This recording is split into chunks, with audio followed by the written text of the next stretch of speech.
अमीर भारत हो रहा है तो सब कुछ छीना जा रहा है। और ये हमारे विमर्श में नहीं है, खाली इलेक्शन, राज सत्ता, हम हुक्मरान बन जाएंगे। कितना यहाँ विधायक बनेगा जी? 230 ही है ना?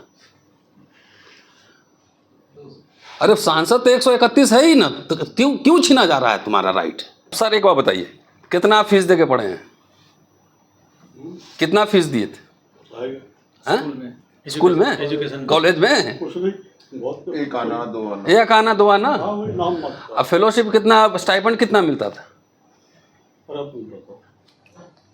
यही मैं साबित करना चाह रहा हूं। आपको आरक्षण मिला है तो अल्पसंख्यक के नाम पे मिला है कि बहुसंख्यक के नाम पे मिला? जरा ये मुझे बता दीजिए। कंपटीशन लगा हुआ है, विजयवाड़ा में सबसे बड़ी मूर्ति हो गई, यहाँ सबसे बड़ी मूर्ति हो गई, यहाँ सबसे बड़ी मूर्ति हो गई, कनाडा में हो गई, ऑस्ट्रेलिया में हो गई। आज बाबा साहब होते तो माथा पीट लेते। विश्वविद्यालय में आपकी एंट्री बंद क्यों थी? ये सवाल उठाइए। आपके बच्चे रिसर्चर क्यों नहीं बन रहे हैं? पीएचडी क्यों नहीं कर रहे हैं? हार्वर्ड, ऑक्सफोर्ड, कैम्ब्रिज क्यों नहीं जा रहे हैं? क्योंकि ये व्यवस्था है जहाँ पे आप काम कर रहे हैं, वो डॉक्टर, इंजीनियर, प्रोफेसर, ब्यूरोक्रेट से डरने वाला नहीं है, क्योंकि आप प्रोटोकॉल में होते हैं। आप प्रोटोकॉल में, नौकरी में होते हैं तो आप क्रांति करने के लिए नहीं होते हैं। ये समाज जो अरबों खरबों रुपया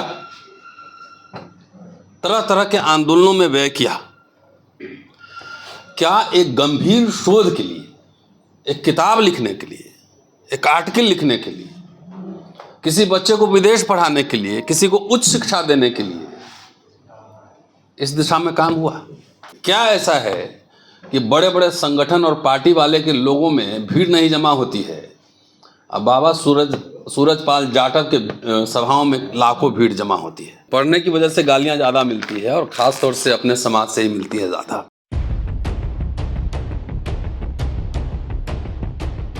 पढ़ने की वजह से गालियां ज़्यादा मिलती है, और ख़ास तौर से अपने समाज से ही मिलती है ज़्यादा। जिसको आप शत्रु समझते हैं वो ज़्यादा गंभीरता से मुझे सुनते हैं, ज़्यादा गंभीरता से सुनते हैं, फ़ोन भी करते हैं। अब यार सिंह साहब ने कहा कि धोखा नहीं मिलेगा, क्या मिलेगा? अब धोखा कहाँ, कितना मिलेगा, मैं कैसे एसेस कर सकता हूँ? आप जुड़े वैसे हैं? तो इस बात पे डिपेंड करेगा कि हम कितना पावरफुल हैं, कितना संख्या दिखा सकते हैं, सड़क पे कितने हैं। घर बैठे बैठे बिरयानी नहीं मिलेगा। बहरहाल मुझे भोपाल आना अच्छा लगता है। तो मेरी एक किताब अभी पब्लिश हुई है, राजकमल प्रकाशन से पब्लिश हुई है, धर्मांतरण अंबेडकर की धम्म यात्रा। तो कल उस पर डिस्कशन है यहीं हिंदी भवन में। समय हो तो कल आइएगा 5 बजे। और वो बाबा साहब की राइटिंग स्पीचेस, चूँकि 15,000 पेज में सब फैला हुआ है, तो उसमें से पूरा छांट के 450 पेज निकाला मैंने, और 50-60 पेज का एक इंट्रोडक्शन लिखा बढ़िया। तो राजकमल बड़ा पब्लिकेशन है, तो 6 दिन आज से उनका प्रोग्राम शुरू हुआ है। तो कल मेरे किताब पे चर्चा है, तो आएंगे तो बेहतर रहेगा। थोड़ा सा उस किताब के माध्यम से भी सामाजिक और राजनीतिक जो माहौल है वो समझने की हम कोशिश करेंगे।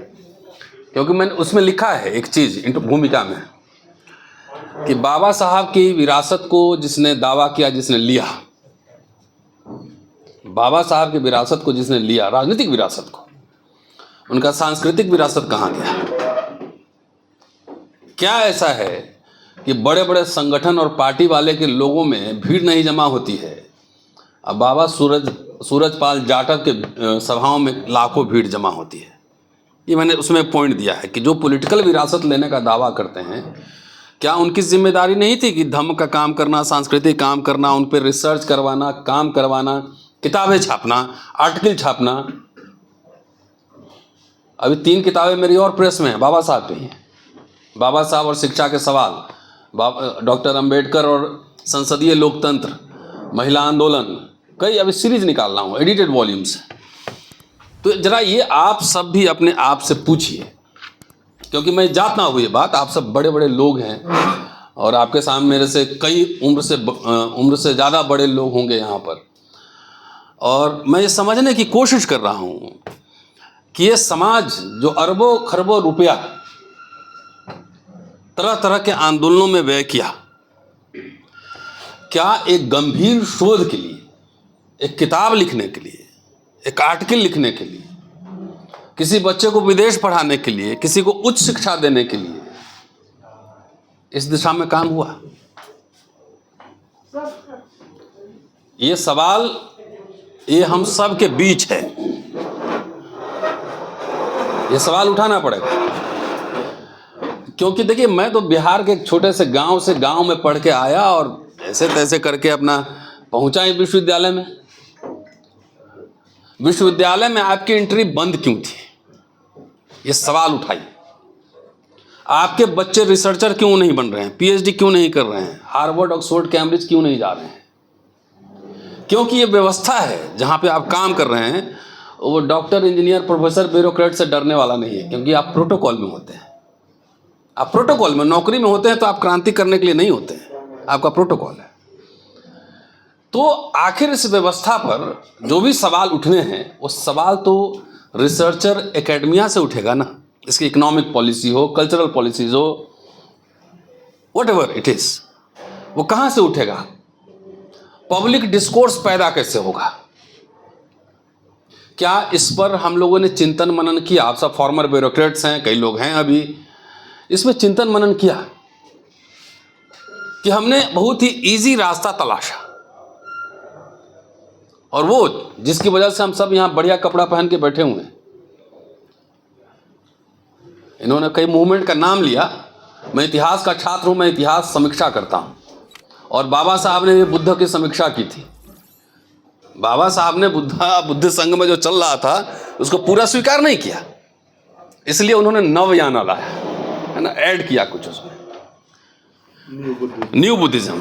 तो इसलिए इतिहास जब हम पढ़ते पढ़ाते हैं ना, तो भावनाओं से और भक्ति से नहीं पढ़ते हैं, समीक्षा होती है। बाबा साहब ने कभी भी अनरियलिस्टिक ड्रीम्स नहीं देखे।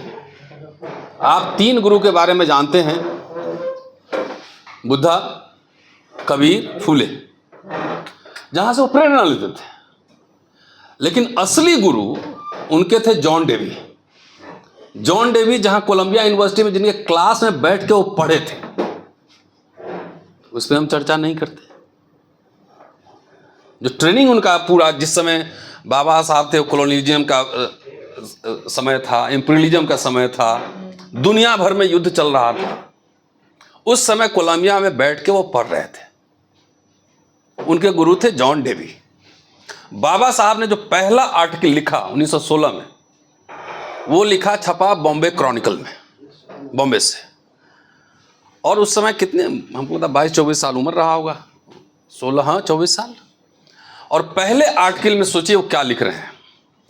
फिरोज शाह मेहता का बस्ट बनाने का कार्यक्रम चल रहा था कि वहां नगर पालिका, नगर निगम ऑफिस में उनको ऑनर करने के लिए बस्ट बनाई जाए। उन्होंने ऑब्जेक्शन करते हुए लिखा कि बस्ट से ज़्यादा जरूरी है सार्वजनिक पुस्तकालय, पब्लिक लाइब्रेरी बनाना, इसलिए वो सच्ची श्रद्धांजलि होगी।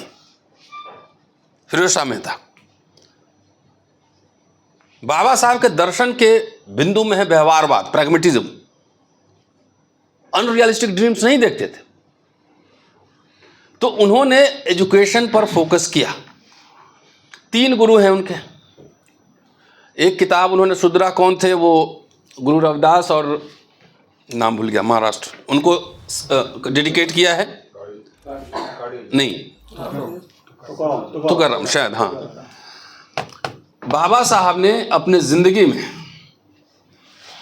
कितने मूर्तियां बनवाई है, ये बताइए मुझे। 3 गुरु थे ना, एक भी नहीं है? इसलिए कहता हूं ना, मैं पढ़ता हूं इसलिए मुझे गालियां पड़ती हैं।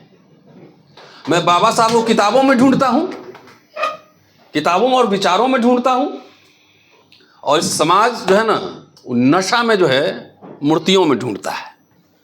कंपटीशन लगा हुआ है। विजयवाड़ा में सबसे बड़ी मूर्ति हो गई, यहां सबसे बड़ी मूर्ति हो गई, यहां सबसे बड़ी मूर्ति हो गई, कनाडा में हो गई, ऑस्ट्रेलिया में हो गई। आज बाबा साहब होते तो माथा पीट लेते। बार बार वो कह रहे हैं कि भक्ति जो है ना, हर समय तानाशाही की ओर ले जाने वाला मार्ग है। और यहां उलट हुआ। और ये क्यों हुआ, इसकी समीक्षा नहीं होगी क्या? बाबा साहब वो याचक थे, याचक मांगते थे, वो मांगते थे। चाहे वायसराय हो, चाहे कांग्रेस गवर्नमेंट हो, वो मांगते थे कि हमारे समाज के लिए हमें रियायतें दी जाएं। रिपीटेडली उन्होंने एक बातें कही।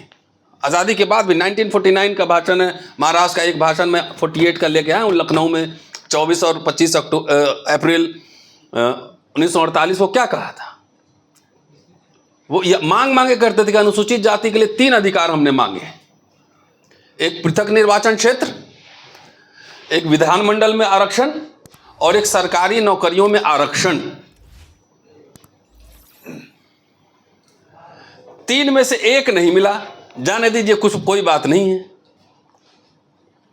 किसी को नहीं मिला। पृथक निर्वाचन तो किसी को नहीं मिला, बाकी हमारी सारे बातें मान ली गई। तो इसलिए पृथक निर्वाचन नहीं मिला तो इसका यह मतलब नहीं है कि हम लॉस्ट खो गए सब कुछ। और उस भाषण में कह रहे हैं कि पहनूंगी तो जरी वाली साड़ी ही, न तो नंगे रहूंगी, ये मानसिकता नहीं रखनी चाहिए। लगातार दबाव बनाना चाहिए और अपनी रियायतें, अपने अधिकार मांगते रहना चाहिए। ये मेरे स्टेटमेंट नहीं है। किरण जी बैठी हुई हैं, कह रही है कि हम मांगने वाला नहीं देने वाला बनेंगे। उलट गए ना बाबा साहब? उल्टे कि नहीं उल्टे? बिल्कुल 100%। बाबा साहब याचक रहे, मांगते रहे, और यहां पे पता नहीं क्या नशा चढ़ गया कि हम देने वाला बनेंगे। अच्छा, क्या दीजिएगा? सवाल तो ये है ना, क्या है देने के लिए? विश्वविद्यालय आपके पास नहीं, ब्यूरोक्रेसी आपके पास नहीं। साहब तो आईपीएस रहे हैं। कितना कठिन स्वाभिमान के साथ कोई आदमी नौकरी नहीं कर सकता है, ये रियलिटी है। मैं 28 साल मैं भी पढ़ा चुका हूं और स्वाभिमान के साथ जी रहा हूं, तो 3 एफआईआर लेके बैठा हुआ हूं। प्रमोशन बंद है, कई केसेस झूठे फर्जी लगाए गए हैं, लेकिन तब भी हारने का नाम नहीं ले रहा। छुट्टियां नहीं मिल रही, विदेश जाने में पाबंदी। तो कोई भी इंसान ये बता दे, मैं जानता हूं 28 साल मैं पढ़ा चुका। मैं अभी भी दिल्ली में कई डीजीपी सेक्रेटरीज हमारे दोस्त हैं, मैं जानता हूं किस प्रेशर में काम करते हो। मेरे घर में ब्यूरोक्रेट्स हैं।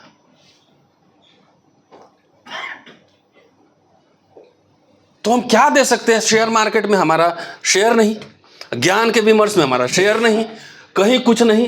एक हमको फॉरेन पॉलिसी पे बोलने वाला आदमी चाहिए, वो नहीं मिलेगा। कहीं आर्टिकल लिखने वाला नहीं मिलेगा। दुनिया के इतिहास में आप सब पढ़े लिखे विद्वान लोग हैं, एक बात याद रखिएगा, जो मिडिल क्लास की जो बात हो रही है, ये मिडिल क्लास जो है ना, मॉडर्निज्म का बाई प्रोडक्ट है। इंडस्ट्रियलाइजेशन, मॉडर्निज्म, कॉलोनिज्म का बाई प्रोडक्ट है। मध्यकाल में मिडिल क्लास नहीं था। मिडिल क्लास 19वीं सेंचुरी फिनोमेना है ना, जब ब्यूरोक्रेसी, आईसीएस आया, तमाम अर्बन सेंटर्स, फैक्ट्रीज बनने लगे, तब मिडिल क्लास बना ना, अर्बन मिडिल क्लास। सबका बना तो हम भी बने, हम ऐसे बन गए। दुनिया के इतिहास में एक बात याद रखा जाएगा कि जिसका मार्क्सिस्ट टर्मिनोलॉजी है बुर्जुआजी, जिसका बुर्जुआ नहीं होता है, जिसका मिडिल क्लास नहीं होता है, वो कभी कुछ नहीं बन सकता है। दुनिया इतिहास उठा के देख लीजिए ना। Ultimately the think tank, bureaucrat, writer, journalist, academician, सब कहां से आता है? तो ये आपका था ही नहीं, तो आप देते क्या वहां पे? और जो अब थोड़ा सा ही बोलूंगा, ज्यादा नहीं, उसका बातचीत करेंगे। ये जो आरक्षित वर्ग का निर्माण हुआ है, क्या आसान प्रक्रिया थी? जब पहला मेमोरेंडम बाबा साहब ने दिया 1919 में साउथ बरो कमेटी को, उसको पढ़िए, मेरी अगली किताब में वो मैंने डाला है। उसमें कह रहे हैं कि पूरे बॉम्बे प्रोविंस में एक शेड्यूल कास्ट आईसीएस ऑफिसर है, सॉरी, बॉम्बे प्रोविंस में एक ग्रेजुएट है। उस मेमोरेंडम में शिक्षा का सवाल उठा रहे हैं, साइमन कमीशन से मिल रहे हैं, शिक्षा का सवाल उठा रहे हैं, राउंड टेबल में जा रहे हैं, शिक्षा का सवाल उठा रहे हैं, पहली पॉलिटिकल पार्टी बना रहे हैं इंडिपेंडेंट लेबर पार्टी, उसमें भी शिक्षा का सवाल उठा रहे हैं। Go and read grievances of schedule caste, उसमें पूरा आंकड़ा दे रहे हैं। कि 1056 ICS में से सिर्फ एक शेड्यूल कास्ट का है। CPWD के ठेकेदार में सिर्फ एक शेड्यूल कास्ट का है। उसी मेमोरेंडम में लिख रहे हैं कि शिक्षा और नौकरी का सवाल हमारे लिए जीवन मरण का प्रश्न है। 3 सिपाही की नौकरी लगती थी तो सेलिब्रेट करते थे। 3 सिपाही की नौकरी लगती थी तो सेलिब्रेट करते थे कि हमारे 3 लोग गए पुलिस में। जिंदगी उनकी गुजर गई, लग गई इस बात में कि we are minority in national life. क्या माइनॉरिटी, अल्पसंख्यक। जैसे मुस्लिम अल्पसंख्यक है वैसे हम भी अल्पसंख्यक है, सिख अल्पसंख्यक है तभी हम अल्पसंख्यक हैं। इसलिए अल्पसंख्यक जब उनका दावा क्लेम कर लिया गया तब उनको आरक्षण मिला, मुसलमानों और सिखों को। 42-44 तक तो इस पर भीड़ रहे कि हमको अल्पसंख्यक बोलो। तो आपको आरक्षण मिला है तो अल्पसंख्यक के नाम पे मिला है कि बहुसंख्यक के नाम पे मिला, जरा ये मुझे बता दीजिए। सोचिए जरा सा। Repeatedly he was saying we are minority in national life, that is why we need constitutional safeguards। कि हम अल्पसंख्यक हैं इसलिए संविधान में रक्षा के उपाय हमारे लिए बनाए जाएं। और आप साहब क्या कह दिए? नहीं, बहुसंख्यक है, देश का एकदम हुक्मरान बन जाना है, हैं? देश का पूरा सत्ता काबिज कर लेंगे, लाल किला पे झंडा फहराएंगे। बाबा साहब 1944 में चेन्नई में कह रहे हैं कि we have to create a governing community which means people like us. एक व्यक्ति के ऊपर नहीं थे कि एक व्यक्ति को वहां हमको मंत्री बनाना है, ये बनाना है। जगजीवन बाबू जब पहला कैबिनेट में गए उन्होंने कांग्रेचुलेट किया। जहां देखिए पढ़े लिखे लोग कहते हैं कि बाबा साहब ने आरक्षण दिया इसलिए मुझे मिला, तो बाबा साहब जाके लिख दिए, उसमें कोई डिबेट नहीं हुआ कॉन्स्टिट्यूएंट असेंबली में। More than 300 members were there, debate हुआ होगा ना। इतने दिन संविधान सभा चला तो आखिर लोगों ने ये फील किया होगा, राजेंद्र प्रसाद, जवाहरलाल नेहरू, जितने मेंबर्स थे, कि नहीं शेड्यूल कास्ट के साथ बहुत हिस्टोरिक इनजस्टिस हुआ है, वो माइनॉरिटी है। आपको पता है बाबा साहब कह रहे थे कि हमको अलग बस्ती बसाओ, हम लोग का अलग सेपरेट सेटलमेंट। तो एक कंसेंसस बना होगा तभी ना प्रोविजन आया होगा। कैसे आ गया होगा? बाबा साहब गए डिक्टेट कर दिए, भाई राजेंद्र प्रसाद जी लिखिए, इसमें हो गया। आप अपने ऑफिस में मीटिंग में एक नोट अपने मन से नहीं लिख सकते जब तक कंसेंसस नहीं हो।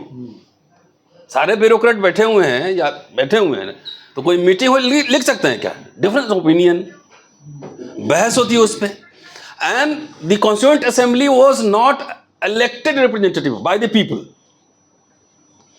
राजे महाराजे नवाब उस समय तो वोट देने के लिए संपत्ति का, टैक्स का आधार होता था ना, यूनिवर्सल फ्रेंचाइजेस नहीं था। पहली बार बाबा साहब ने 1927 के साइमन कमीशन के मेमोरेंडम में डाला था कि पागल को छोड़कर बाकी सब एडल्ट को मिलना चाहिए। तो नेहरू अंबेडकर इस बात पे एक थे ना। केटी शाह ने उठाया था पार्लियामेंट में कि एजुकेशन को आधार बनाया जाए वोटिंग का, and Ambedkar refuted, supported by all members, कि सब ऐसे यहां फैलाया गया कि जैसे वहां पर नेहरू और अंबेडकर और गांधी और जगजीवन राम ये सब मारपीट करते थे। यही फैलाया गया ना। वी आर प्रोफेशनल्स, हम लोग स्टाफ रूम में बैठते हैं, ऑफिस में बैठते हैं, तो हमारे आइडिया से डिफरेंट पीपल भी होता है तो हम लोग हेलो करते हैं, चाय पीते हैं साथ। या ऐसे नैरेटिव फैलाया गया हमारा लंपट पॉलिटिकल क्लास के द्वारा कि सब मारपीट हो रहा था वहां पे। मतलब सीरियस, अब सोचने की बात है। अच्छा मान लिया बाबा साहब ने लागू कर दिया आरक्षण, बाबू जगजीवन राम को कभी सेलिब्रेट करते हैं हम लोग? नहीं। क्यों? मैंने अभी किताब रिसर्च करना शुरू किया जगजीवन राम पे, उनके भाषण का कलेक्शन मंगवाया, पढ़ा भी है।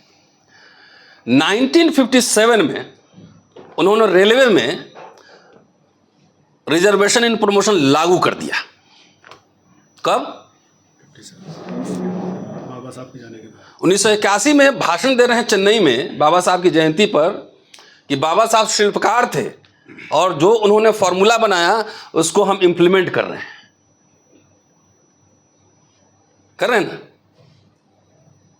रेफरेंस चाहिए होगा तो हम दे देंगे, बिना रेफरेंस के हम बात नहीं करते। बाबा साहब 56 परिनिर्वाण हो गया,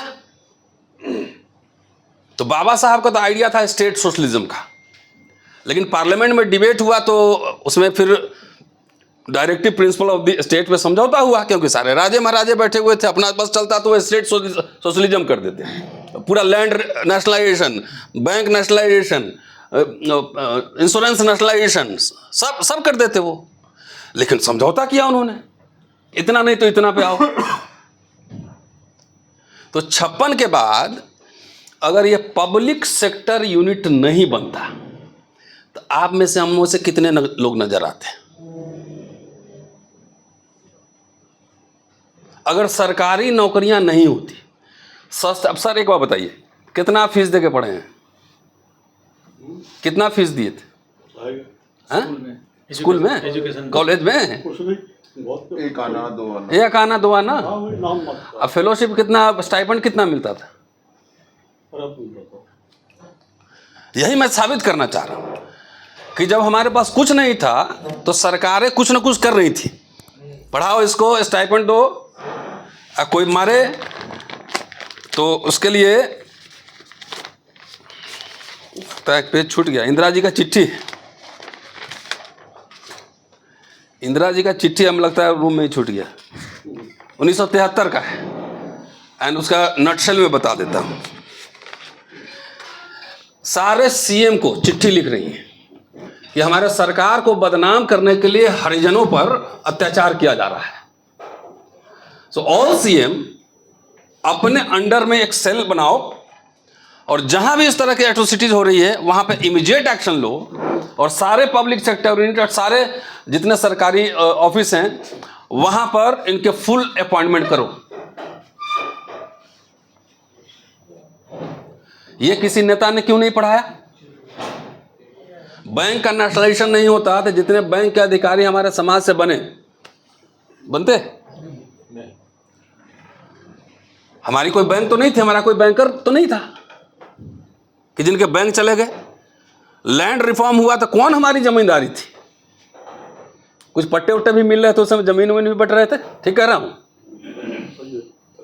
70 बट रहे थे ना। तो बाबा साहब ने जो फॉर्मूला एस्टेब्लिश किया वो किस्तों में लागू हो रहा था ना। मैं अभी मुंबई में था और ओएनजीसी का कार्यक्रम था, सारे ऑफिसर्स बैठे हुए थे, और मैं कैलकुलेट लेके करके गया था कि पहले 30,000 थे, अब घट के 21,000 हो गए। उसमें ऑल कम्युनिटीज, सिर्फ दलित नहीं थे। अंबेडकर जयंती का प्रोग्राम था लेकिन सारे लोग थे। मतलब 7,500 गया तो 7,500 में सिर्फ SC ST OBC का नहीं गया, पंडित जी आपका भी गया। 21,000 में 7,500 employ SC ST, 1 lakh average मान लिया जाए सैलरी, 1 लाख। तो आप कैलकुलेट कर लीजिए कि 1 साल में इनके घरों में कितने 100 करोड़ रुपए जा रहे हैं, कितने 100 करोड़ रुपए जा रहे हैं। एक स्कूल का टीचर बनता है, उसका घर पलता है। हमारे 2 जनरेशन पहले तो किसी के पास कुछ नहीं था, सब टूटा मकान था, झोपड़ी था। अब मजदूरी मैंने देखा है बचपन में, 2 जनरेशन पहले किसी को कुछ नहीं था, और सीधे जा जाता है कि हम अब तो देश को चलाने वाला बन जाएंगे, हम हुक्मरान बन जाएंगे, हम इस सबको देंगे। अब ये दैट वाज अनरियलिस्टिक ड्रीम्स। कैसे बनेंगे उसका फॉर्मूला बाबा साहब दिए।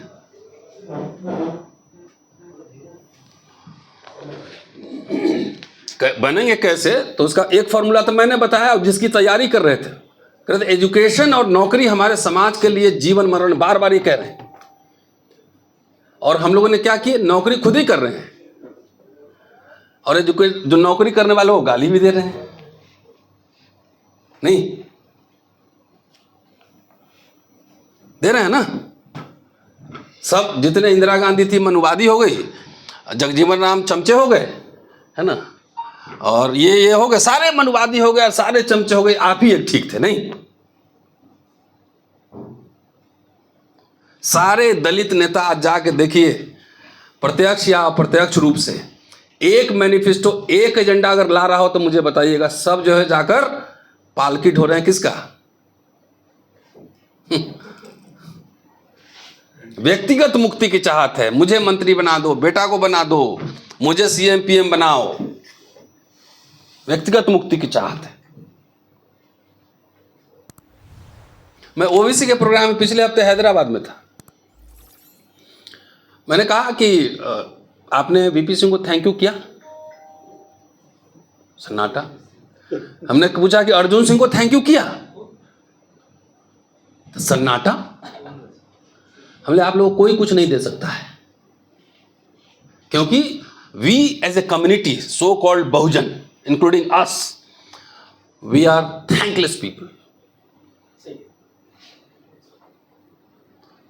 कोई आपके लिए कुछ करता है तो उसको कभी शुक्रिया नहीं करता, सबको शत्रु है, ये भी शत्रु है, ये भी शत्रु है, ये भी शत्रु है, ये भी मनुवादी, ये भी चमचा है। तो आपका मित्र कौन है?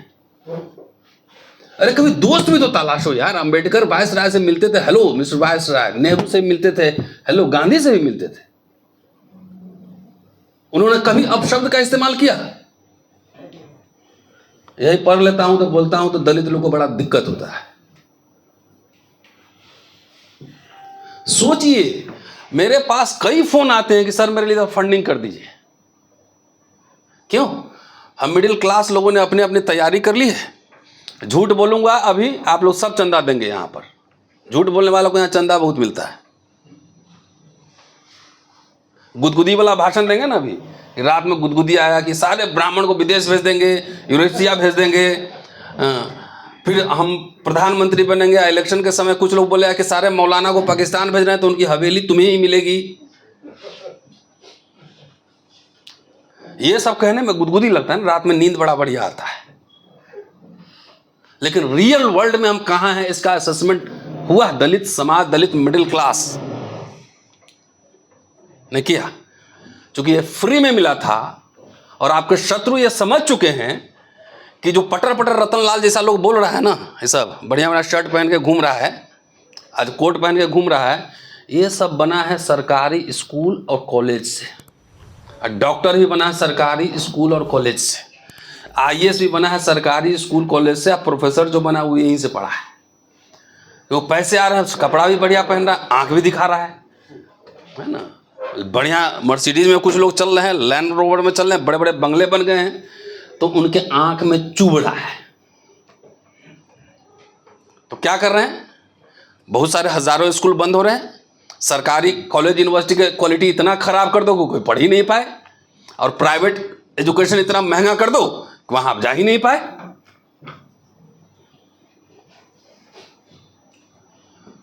Revisit Ambedkar again. वो तो कैबिनेट से इस्तीफा दे दिए थे साहब, उनको सत्ता की लालच होती तो इस्तीफा देते, जब फिर दम में लग गए। एक एग्जांपल दे रहा हूं, यूपीए 1-2 चला। मान लिया हमने सरकार को समर्थन दिया, बाहर से ही दिया, तो राजनीति में बार्गेन होता है ना। तो क्या हमने 5 एजेंडा यूपीए 1-2 सरकार को रखा कि हमारे समाज के लिए ये काम करो? एक भी एजेंडा कोई बता दे, चुनौती है मेरी। क्यों सपोर्ट किया फिर? तो हमारे लिए कष्ट। मैं यूनिवर्सिटी में पढ़ाता हूं ना, आप लोग तो समझ रहे हैं मेरा घर ठीक चल रहा है तो सब बल्ले बल्ले। नहीं, दिल्ली यूनिवर्सिटी में पढ़ने के लिए कम से कम 15 से 20 हजार रुपये एक बच्चे को चाहिए, इतना महंगा हो चुका है। 10-15 साल में सरकारी व्यवस्था साफ, सारा मिडिल क्लास साफ। पेट्रोल पंप में आरक्षण मिला था कि नहीं? गैस एजेंसी में मिला था कि नहीं? करोड़ों रुपया वहीं से कमा रहे हो, उसी को गाली दे रहे हो दिन भर। अब तो सीधा कर रहा है ना कि इसको खत्म नहीं करना है, प्राइवेट पाइपलाइन वालों को घर घर घुसा दो, खत्म हो गया। आपके यहां कोई जाएगा ही नहीं गैस लेने, पेट्रोल लेने जाएगा नहीं, चला लो, बन जाओ राजा। राजीव गांधी ने स्पेशल रिक्रूटमेंट ड्राइव चलाया था कि नहीं चलाया था? हैं? हमारे कुछ नेता पार्लियामेंट में उनका भी मजाक उड़ा रहे थे। जवाहर नवोदय विद्यालय खोले गए तो हमारे बच्चे भी पढ़े कि नहीं पढ़े फ्री ऑफ कॉस्ट? उसमें भी अब पैसा लग रहा है।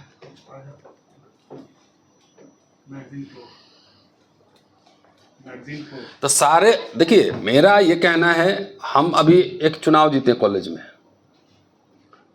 और एकदम लैंडस्लाइड, पूरा सत्ता के कैंडिडेट को पूरा पैनल हरा दिए पूरा जी, अपने कॉलेज में पूरा सोशल मीडिया पे वायरल है वो। हिंदू कॉलेज की बात कर रहा हूं। तो खाली हम अपने जात से जाके वोट मांगे थे, और जात भी कहां एक हो, पहले ये बताओ। बहुजन इज मिसनोमर। अगर आपको अपनी लड़ाई लड़नी है तो आप पहले मान के चलो कि हम नेशनल लाइफ में माइनॉरिटी हैं, ये मानो। हवा हवाई बात कि हम ये कर जाएंगे वो कर जाएंगे, वो सिर्फ पॉलिटिकल जार्गन था। जात जात की पार्टियां बन गई है। जाके देखिए उत्तर प्रदेश में, बिहार में जाके देखिए, वो कल्चरल अलायंस नहीं था। ये बाबा साहब 1932 में विजुलाइज कर लिए थे। ये एक लिखा हुआ है बाबा साहब का, मराठा मंदिर, एक मैगजीन निकलती थी, उसको संदेश लिखा हुआ है, 2 पेज है। और एक जो है 1948 का लखनऊ का भाषण है। एक दल, एक नेता, एक कार्यक्रम के अनुसार संगठित हों। तो बाबा साहब को मानते हो, बाबा साहब की नहीं मानते ना। दल कहाँ पे, नेता कहाँ पे, कौन नेता? एक व्यक्ति तानाशाह बन जाए, सब मेरा भाई भी हो तो उसकी नहीं मानेंगे। अरे हम लोग तो जो इन विश्वविद्यालय से जुड़े हुए लोग हैं यहाँ पर, 2018-19 में रोस्टर के खिलाफ आंदोलन किए थे। कुछ लोगों को आइडिया होगा, किया था ना? अरे 10-20 लोग, हम लोग यूनिवर्सिटी के ही लोग इकट्ठा हुए ना। पहले आप लोगों से चंदा भी नहीं मांगा गया, सब अपना अपना जेब से निकाला। हम तो नौकरी में थे, मुझे क्या जरूरत थी सड़क पे उतरने की? जितने लोग थे उसमें ज्यादातर नौकरी में थे। सुप्रीम कोर्ट ने 13 पॉइंट कर दिया था, उसका मतलब था कि आपके बच्चे कभी यूनिवर्सिटी में प्रोफेसर नहीं बन पाते। उसके खिलाफ 1 साल तैयारी करके, चक्का जाम करके, पार्लियामेंट से अध्यादेश मंगवाकर लाकर उसको हटाया गया। 200 पॉइंट रोस्टर आया। कभी थैंक यू किसी को बोलेंगे?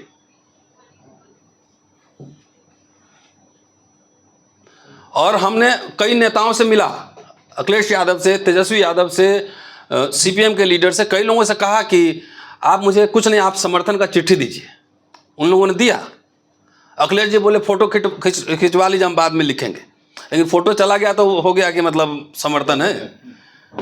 और एक हमारे बहुत अंतर्राष्ट्रीय नेता, अंतर्राष्ट्रीय विश्वविख्यात, वो 6 तारीख को उनका आ रहा है कि हम 5 मार्च के भारत बंद का हम समर्थन करते हैं, जब तक कि हम लोग जीत चुके थे। सवाल नहीं उठेगा।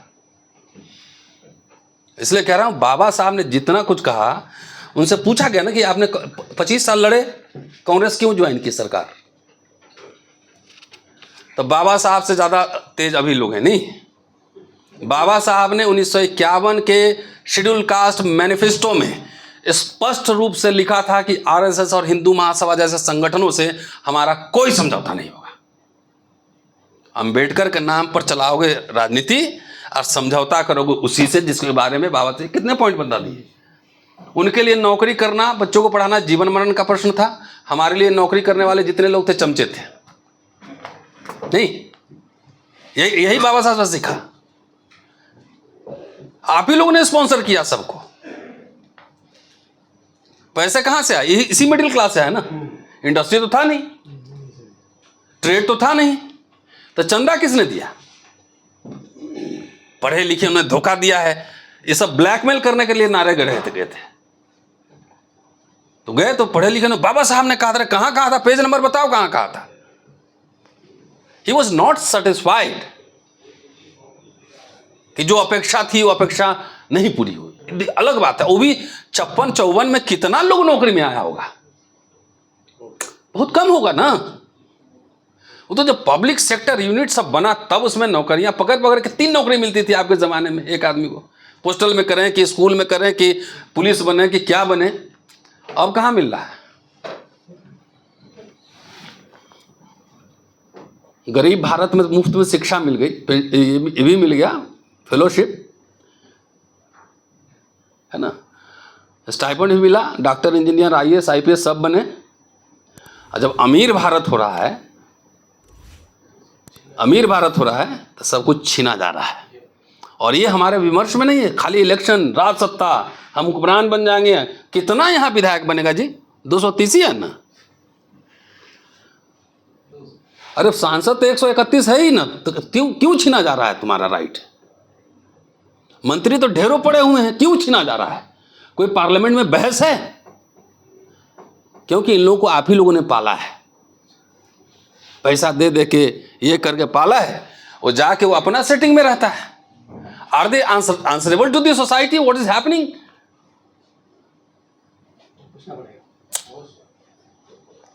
अरे हम लोग तो इतना बोल रहे हैं कि से कुछ मांगने नहीं जा रहे ना, अपना पर्सनल नुकसान करके कर रहे हैं। पालना बंद करो से लोग। तो सवाल है कि इसे विमर्श हो, डिबेट हो। दलितों के जितने प्रोग्राम्स होते हैं, कहीं शिक्षा का सवाल पे कोई सेमिनार देखा आपने? कहीं बता दीजिए मुझे। ये पढ़े लिखे लोग हम शिक्षा का सवाल महत्व को नहीं समझेंगे। अभी लोकसभा चुनाव के पहले मैंने आपको बताया था, मैं राहुल गांधी से मिला था और 7 पॉइंट मैंने दिए थे, दलित इमांसिपेशन मैनिफेस्टो। और जाके देखिए पेज नंबर 26 पे शायद डला हुआ है, सारे एजुकेशन, दलित राइट्स एजुकेशन पे डले हुए थे। भाई आप मैनिफेस्टो नहीं निकाल रहे हैं तो आपका क्या कमिटमेंट है जनता से? अगर सरकार बनती तो हम जाके हम लोग फिर पकड़ते हैं कि सर ये वाला कीजिए, 1000 बच्चे भी जब विदेश भेजना है, किन पॉइंट्स पे बात करना फिर तो उसमें भी हमको लिख देगा सब क्या, हरिजन है, दर्जन है, दलाल है। बाप के पेंशन पे तो मोटरसाइकिल में तेल डल रहा होगा, हैं? भैया हम तो दरिजन, हम कार्यकर्ता हैं, हम तो दरी बिछाएंगे। आप तो बगल में सिंहासन लगा के बैठते होगे ना, हैं? जाते होंगे तो बोल सब लोग सिंहासन लगा देता होगा, या सिंहासन में बैठिए सब। बाबा साहब के नाम पर, अंतिम बात कह रहा हूं, बाकी पॉइंट अब छोड़ दिया, बाद में डिस्कशन में लाऊंगा। 40 साल 45 साल में बाबा साहब के नाम पर जो भी राजनीति हुआ है, बाबा साहब के विचारों के सीधा विपरीत है। और इसमें किसी से मैं बहस कर सकता हूं। नहीं, पैसा नहीं कह सकते। अच्छा ठीक है, नहीं कह सकते तो आप हम कह लेंगे ना, आप कह लेंगे। कई पॉइंट्स मैंने बता दिया। बाबा साहब के जो केंद्रीय जो दर्शन है उसके विपरीत है मेरे विचार है, आपका विचार कुछ हो सकता है। This is democratic space.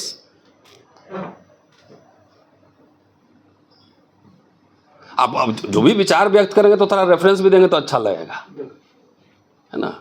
हवा में रेफरेंस देना जो ना कहाँ व्हाट्सएप यूनिवर्सिटी में मैं नहीं जाता हूँ। जो भी मैं बोला हूँ उसके प्रमाण दे दूंगा पेज नंबर के साथ।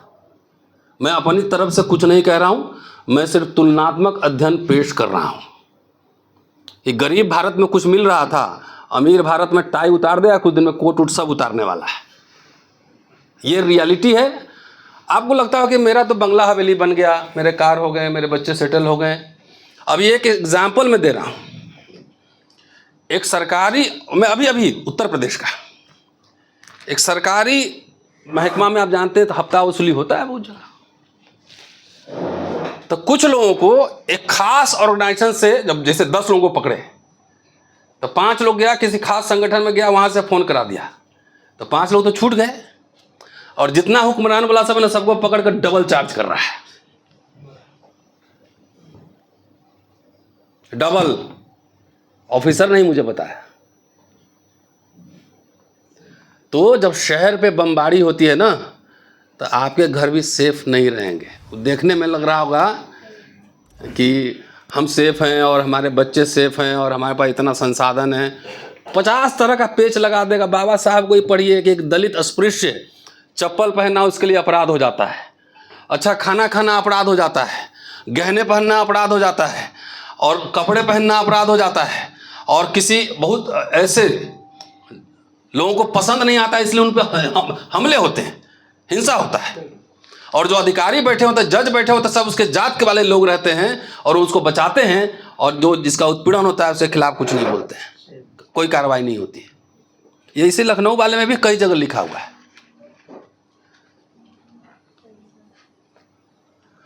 तो हम लोग किधर गए अब असेसमेंट करिए। बाकी जिनको राजनीति करना है करिए, राजनीति एक तरह का नहीं होता, चुनावी राजनीति एक होता है ना, चुनावी राजनीति एक होता है।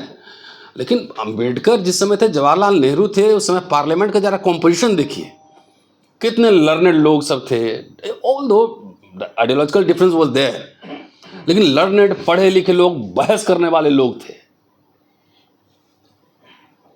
एक दिन मैंने कह दिया वहाँ की इमरजेंसी तो हमारे लिए गोल्डन पीरियड था, जिसके लिए काला पीला होगा, भागो इधर से, उसे बवाल मचा। फिर एक बात और कह के बंद कर देता हूँ। जगजीवन राम के बारे में, बाबू जगजीवन राम के बारे में बहुत सारी भ्रांतियाँ हैं।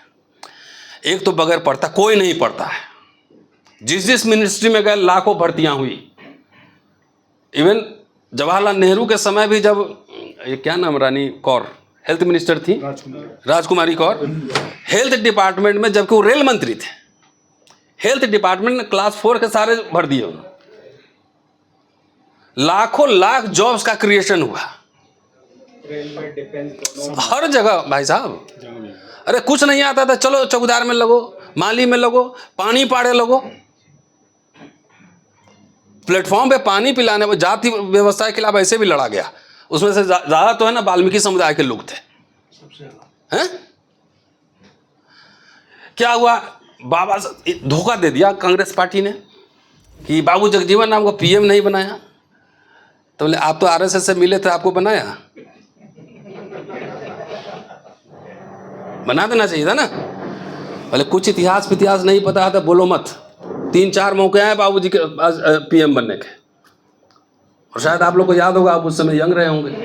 1966 शास्त्री जी के निधन के बाद देयर वर 3 कैंडिडेट्स, बाबू जगजीवन राम, इंदिरा गांधी और मोरारजी देसाई। तो बाबू जगजीवन राम सोचे कि अगर मैं खड़ा हो गया तो फिर वोट बढ़ जाएगा। तो मोरारजी देसाई राइट विंगर था ना, उसमें कांग्रेस के अंदर राइट विंगर था, तो सपोर्ट में खुद बैठ गए। एक पार्टी का प्रोटोकॉल होता है ना, सब थोड़ी प्रधानमंत्री बनेगा। खुद बैठ गए, इंदिरा गांधी को समर्थन दिया। तो इंदिरा गांधी ने जो किए बाबूजी भी बोली, साइन भी किया, नौकरी भी जा रहा है, ये भी जा रहा है, डिफेंस भी चल रहा है, ये भी सब चल रहा है। जब इमरजेंसी में वो अलग होके चले गए, है ना, कांग्रेस फॉर डेमोक्रेसी बनाया और चले गए, जयप्रकाश नारायण से मिल लिए। जब सारे नेता जेल में थे, जगजीवन बाबू के नाम पे चुनाव लड़ा गया, तो जयप्रकाश नारायण को पीएम किसको बनाना चाहिए था? अपना पार्टी, आपके नाम पे चुनाव लड़ा गया था ना, जेबम 3 जे, जयप्रकाश, जगजीवन और जनता पार्टी। किसको बनाया जाना चाहिए था? किसी दलित संगठन में कभी सुने हैं कभी कि जयप्रकाश नारायण ने धोखा दिया? दूसरी बार मोरारजी देसाई जब रिजाइन किए और दूसरी बार बनने का मौका आया, तो उस समय क्यों नहीं बनाए? उस समय फिर चौधरी चरण सिंह बन गए। तो जहां पे आपको बैक स्टेपिंग हुआ, उसकी तो पालकी आप ढो रहे हैं। Entire government was backed by RSS, उसकी तो पालकी ढो रहे हैं। कुछ नहीं पता, ये नहीं किया, ये नहीं, ट्रेनिंग दिया जाता है कुछ खास लोगों को, ये सांपनाथ नागनाथ बोलना है और दोनों को ब्लर कर देना है। तो नाक से भी पाला नहीं पड़ा है, नाक से पाला नहीं पड़ा, अब पड़ रहा है ना। एक ऑफिसर भी सेफ नहीं है आपका, एक भी नहीं। जितना हवा उड़ा लीजिए, जाके ऑफिस सर्वे कर लीजिए। हम लोग तो दिन भर यही करते रहते हैं। किसी ऑफिस में फोन कीजिए, उठाएगा नहीं फोन, लैंडलाइन आपका। तो मिला जुला के क्या खोया क्या पाया, क्या हम इतना सक्षम हैं कि अपने से सरकार बना लेंगे बगैर सोशल अलायंस, बगैर पॉलिटिकल अलायंस? अच्छा, ये क्या मतलब हुआ कि सरकार जब बनाएंगे तो सब ठीक कर लेंगे, तब तक जो है उसको खत्म होने दो? हैं? किसी मुद्दे पे आवाज नहीं निकल रही है। अभी वोट चोरी भी चल रहा है, सब कुछ चल रहा है एक साथ। प्राइवेटाइजेशन हो रहा है, तेल के कंपनी में कितना मुनाफा कमा गया, कौन कमा गया, ये भी चल रहा है। इस पे हमारे किसी लीडर की कोई आवाज नहीं निकल रही। तो ये बनेगी कैसे माहौल? बनेगा तब ना जब आप सब मिलके ये शिक्षा, रोजगार, अपॉर्चुनिटीज के सवाल को मुद्दा बनाएंगे। नहीं तो हमसे पूछिए आके तो हम भाषण दे देंगे 1 घंटा, हम अकेले क्या करेंगे? कुछ नहीं, कुछ नहीं कर सकते हैं। बेरोजगारों की हालत देखिए, सिपाही के भर्ती के लाखों लाख लोग अग्निवीर के लिए जा रहे हैं। तो ये सवाल नहीं है खाली इलेक्शन सवाल हो तो 5 साल में आएगा।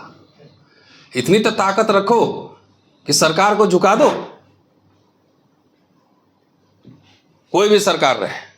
अरे हम तो आए थे, वो भोपाल डॉक्यूमेंट वाले में भी आए थे। अरे यहाँ हुआ था ना, तो आई वाज देयर। हाँ, उसमें कुछ उन्होंने रिजर्वेशन किया था सरकारी खरीद में, 30% किया था ना। तो वो भी आपको खराब लग गया कि अरे दिग्विजय सिंह तो हमको बनिया बना रहे हैं, हमको तो राजा बनने के लिए पैदा हुए थे। तो उमा भारती आई, खत्म कर दी। हैं? लो तुम राजा बन लेना, तब ले लेना, जाओ तब तक हटो। इसलिए be pragmatism, this is what Ambedkar learn from Columbia. भाई सब क्रांतियां एक साथ नहीं हो सकती हैं। यहां तक क्रांति क्या, काउंटर रेवोल्यूशनरी के साथ आपका अलायंस हो गया। काउंटर रेवोल्यूशनरी के साथ अलायंस है भी दलित पॉलिटिक्स का। दलितों के लिए कभी सोने की नदियां नहीं थी, अनहोंगी। वो एक प्रेशर पॉलिटिक्स बना के कुछ एजेंडा हम लोग शामिल करवा पाए, तो लगता है यही बड़ी उपलब्धि होगी। शुक्रिया, थैंक यू।